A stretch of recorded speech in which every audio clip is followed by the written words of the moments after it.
جی جو میں نے بھی سوال پوچھا تھا کہ اگر کانسنٹریٹ نہ کر سکے تو اس کی دوائی کیا ہوگی؟ بعض تو اس وجہ سے کانسنٹریٹ نہیں کرتے کہ جس مضمون کو پڑھ رہے ہیں اس میں دلچسپی نہیں.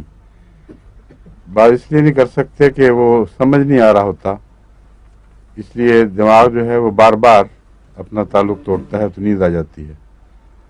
اور بعض بیماری کی وجہ سے، کیونکہ ذہن میں جو خون کا دباؤ، خون کی مقدار پہنچنی چاہیے، مسلس تھک جاتے ہیں، وہ جلد ریلیکس ہو جاتے ہیں اور وہ اتنا خون پہنچتا نہیں.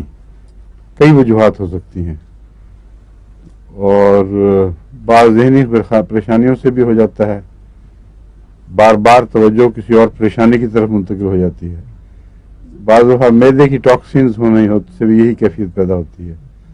آپ کو کیا کیفیت ہے؟ بچہ ہے چھوٹا، میں نے کہا اس کو پریشانی کیا ہوگی، بس 2 منٹ کے بعد اس کا دل نہیں کرتا نا پڑھنے. ہاں نہیں، وہ کسی اور طرف دل لگا ہوا اس کا، شرارتوں میں یا ہاں، تو پھر یہی تو بات ہے.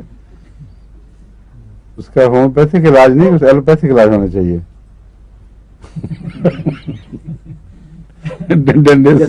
اسکول کا علاج ہونا چاہیے.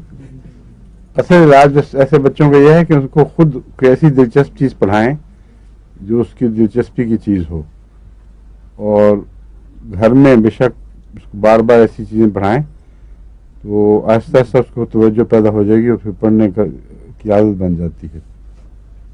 اچھا جی، اب